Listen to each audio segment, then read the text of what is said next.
जी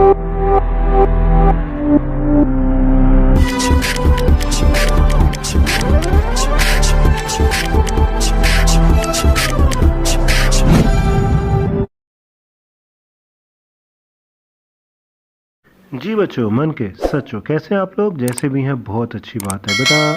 FSc chemistry chapter 1 basic concept, और आज इस वीडियो में हम देखने जा रहे हैं इसकी एक्सरसाइज के एमसीक्यूज़। ये एमसीक्यूज़ आप जो एनालिसिस थी अप टू डेट उसमें आप देख चुके कि प्रीवियस 9 ईयर्स में आपको जो एमसीक्यू पूछेंगे वो एक्सरसाइज के ही पूछेंगे। अब जो नेक्स्ट इम्पोर्टेंट पॉइंट है वो ये है कि आप इन फ्यूचर जब भी ई कैट या एम डी कैट का एग्ज़ाम अटैम्प्ट करोगे तो आपको जो एमसीक्यू पूछे जाएंगे इस चैप्टर में से वो एमसीक्यू इन्हीं एमसीक्यू की तरह के होंगे। थोड़ा सा प्लस माइनस होगा, तो इस वजह से इनकी जो केमिस्ट्री है, इनका जो कंसेप्ट है वो आपको बहुत अच्छी तरह आना चाहिए। तो इसी वजह से मैं ये वीडियो बना रहा हूँ। आप ये वीडियो देखिए, ये एमसीक्यू सारे के सारे समझने की कोशिश करें, ठीक है? और डेफिनेटली इन फ्यूचर आपके लिए ये वीडियो हेल्पफुल होने वाली है। ओके जी, चलते हैं अपने फर्स्ट एमसीक्यू की तरफ, that is isotopes differ in. अब आप लोग पढ़ चुके हो इस चैप्टर में कि जो आइसोटॉप्स होते हैं उनका जो मैस होता है वो डिफरेंट होता है, जबकि एटॉमिक नंबर सेम होता है।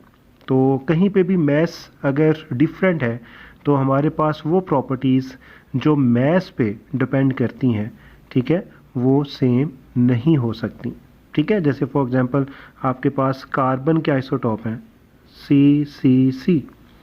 अब इसका आपके पास एटॉमिक नंबर 6 है, इसका भी 6 है, इसका भी 6 है, लेकिन इन तीनों का जो मैस है वो डिफरेंट है। इसका 12 है, इसका 13 है, इसका 14 है। तो डेफिनेटली इन तीनों की जो प्रॉपर्टीज़ हैं जो मैस पे डिपेंड करती हैं, ठीक है, जैसे फॉर एग्जांपल डेंसिटी है, तो वो डिफरेंट होगी। तो ये फर्स्ट ऑप्शन ही आपका करेक्ट ऑप्शन होगा, properties which depend upon mass. Okay, MCQ number 2, which of the following statement is true. यहाँ पे आपके पास 4 ऑप्शंस हैं। Isotope with odd atomic number are comparatively abundant, ये स्टेटमेंट गलत है। Isotope with odd atomic masses are comparatively abundant, ये भी स्टेटमेंट गलत है, क्योंकि हमारे पास जो even atomic masses atomic number वाले एटम्स होते हैं, आइसोटॉप्स होते हैं, उनकी अबंडेंस ज़्यादा होती है। Okay, option C, Charlie option, isotopes with even atomic masses are comparatively abundant, तो ये ऑप्शन आपकी करेक्ट होगी, चार्ली ऑप्शन ये आपके पास होगी यहाँ पे। ओके, तो यहाँ पे आपके पास जो करेक्ट ऑप्शन है वो सी है। Third MCQ, many elements having fractional atomic message, this is because, इसकी रीज़न आपके पास क्या होती है? क्योंकि हमारे पास जो एलिमेंट की प्रेजेंस होती है, अक्रेंस होती है, वो डिफरेंट आइसोटॉप की फॉर्म में होती है, और जब हमारे पास आइसोटॉप्स होते हैं तो फिर उनकी अबंडेंस भी डिफरेंट होती है। तो हम क्या करते हैं, आइसोटॉप का जो हमारे पास मैस होता है उस मैस को हम मल्टीप्लाई करते हैं उनकी रिलेटिव अबंडेंस के साथ, और उसके बाद उनका सम लेते हैं और उसको डिवाइड करते हैं 100 पे। तो यही वजह है कि आपके पास जो फ्रैक्शनल एटॉमिक मैसेज होती हैं उसकी रीज़न क्या होती है, atomic masses are average masses of isotopes proportional to their relative abundance, ठीक है? जहाँ पे आप रिलेटिव अबंडेंस को लेकर आते हो तो फिर क्या होगा, कभी भी आपके पास होल नंबर नहीं होगा, वो फ्रैक्शनल नंबर होगा। Means whole number means 5, 7, 10, fractional number means 5.5, 7.2, 10.5, तो ये हमेशा आपके पास फ्रैक्शनल एटॉमिक मैसेज होती हैं, ठीक है? ओके, एमसीक्यू नंबर 4, यहाँ पे अब आपके पास कैलकुलेशन स्टार्ट हो जाएगी, ठीक है, जो कि आपने बहुत अच्छी तरह समझनी है। MCQ number 4, the mass of 1 mole of electron is, 1 mole of electron is. अब इसकी कैलकुलेशन कैसे करनी है, इसकी कैलकुलेशन की तरफ चलते हैं। ओके बेटा, mass of 1 mole of electron, इसका मतलब ये है कि आपके पास इलेक्ट्रॉन का 1 मोल है, और ये बात आपको अच्छी तरह पता होनी चाहिए। किसी भी सब्सटेंस का अगर आपके पास 1 मोल है तो इसका मतलब उसके पार्टिकल्स कितने होंगे, एवोगैड्रोस नंबर ऑफ पार्टिकल, ठीक है, 6.02 × 10⁻23, ठीक हो गया? तो इसका मतलब कि आपसे पूछा जा रहा है mass of 1 mole of electron, जो कि आपके पास मैस होगी इतने इलेक्ट्रॉन्स की। तो अब अगर हमारे पास एक इलेक्ट्रॉन का मैस है 9.1095, ये चैप्टर 5 में आप पढ़ चुके हैं, × 10⁻³ -31 kg, ये आपके पास मैस है एक इलेक्ट्रॉन का, तो हमारे पास मैस कितना होना चाहिए 1 मोल ऑफ इलेक्ट्रॉन का। 1 मोल ऑफ इलेक्ट्रॉन में कितने इलेक्ट्रॉन होंगे 6.02 इंटू 10⁻23 इलेक्ट्रॉन। तो जब आप इन वैल्यूज़ को मल्टीप्लाई करोगे तो आपके पास मैस जो कैलकुलेट होगा वो 1 मोल ऑफ इलेक्ट्रॉन का होगा। ओके जी, 9.1095 को जब आप मल्टीप्लाई करोगे 6.02 के साथ तो आंसर विल बी 54.83 इंटू 10⁻, ये -31 है, ये +23 है, तो यहाँ पे आ जाएगा -8 kg। अब ये आंसर आपके पास kg में है। अब ये आंसर ऑप्शंस में नहीं है, ठीक है। ऑप्शन में जो आंसर आपको गिवन है डेफिनेटली वो mg में आंसर आने वाला है, तो kg को हम कन्वर्ट करते हैं ग्राम में, ग्राम से फिर mg में। तो यहाँ पे आपके पास होगा 54.83 इंटू 10⁻⁻8 इंटू 10⁻³ ग्राम, ये ग्राम में आ जाएगा। तो ये आपके पास +3 है, ये -3 है, तो आपके पास आ जाएगा 54.83 इंटू 10⁻⁻5 ग्राम। लेकिन ये भी आंसर ऑप्शंस में नहीं है, तो फिर हम क्या करें, इसको हम mg में कन्वर्ट करेंगे। 54.83 इंटू 10⁻⁻5 मल्टीप्लाई 10⁻³ मीन्स 1000 के साथ आप मल्टीप्लाई करोगे, यही आंसर आपका आ जाएगा मिलीग्राम में, ठीक है। तो ये आपके पास आएगा 54.83 इंटू 10⁻⁻2 mg। अब ये आंसर भी नहीं है, ठीक है। तो आप जब इस 10⁻⁻2 के से मल्टीप्लाई करोगे तो आंसर विल बी 0.548 mg, क्योंकि -2 है तो ये पॉइंट जो है वो यहाँ पे आ जाएगा, 2 स्टेप बैक साइड पे मूव कर जाएगा। तो अब इसको आप ऑलमोस्ट लिख सकते हैं 0.55 mg। तो ये आपके पास करेक्ट ऑप्शन है, ठीक है। ओके जी, तो इस तरह आपके पास करेक्ट ऑप्शन क्या होगा, बीटा ऑप्शन 0.55 mg, ठीक है। ओके, नंबर 5 जो कि बहुत इंपॉर्टेंट MCQ है, 27 gram of aluminium will react completely with how much mass of O2 to produce Al2O3। तो यहाँ पे भी आपके पास कैलकुलेशन है, स्टोइकियोमेट्री कैलकुलेशंस है बाय यूजिंग बैलेंस इक्वेशन। चलते हैं कैलकुलेशन की तरफ। तो बेटा ये आपके पास एल्यूमिनियम रिएक्ट कर रहा है ऑक्सीजन के साथ और Al2O3 की फॉर्मेशन हो रही है। फर्स्ट ऑफ ऑल आपको इसको बैलेंस करना पड़ेगा। यहाँ पे आपके पास आ जाएगा 4, यहाँ पे आ जाएगा 3 और यहाँ पे आ जाएगा 2, ठीक है। अब बैलेंस इक्वेशन आपको ये बता रही है कि एल्यूमिनियम के 4 मोल ऑक्सीजन के 3 मोल के साथ रिएक्ट कर रहे हैं और 2 मोल बना रहे हैं किसका, Al2O3 का। अब 4 मोल एल्यूमिनियम का मतलब क्या है, 108 ग्राम, क्योंकि इसका 1 मोल 27 के इक्वल होता है, तो 27 × 4 इज इक्वल टू 108 ग्राम। और ऑक्सीजन के 3 मोल है, लेकिन इसका 1 मोल 32 के इक्वल होता है, 32 × 3 ये आपके पास आ जाएगा 96 ग्राम। तो इसका मतलब in case of grams 108 gram of aluminium जो है वो रिएक्ट कर रहा है किसके साथ, 96 ग्राम ऑफ ऑक्सीजन के साथ, ठीक है। तो अगर आप मोल में बात करना चाह रहे हैं तो 4 मोल रिएक्ट कर रहा है किसके साथ, 3 मोल ऑफ ऑक्सीजन के साथ। लेकिन अब हम ग्राम में क्यों आ रहे हैं, क्योंकि जो MCQ पूछा हुआ है वो ग्राम में पूछा हुआ है।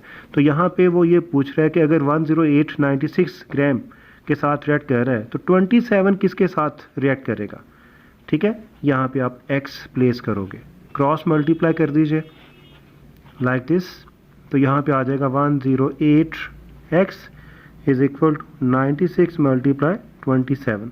तो ये x आ जाएगा 96 × 27 ओवर 108, इसको कैंसिल आउट कर दीजिए, 1 4 4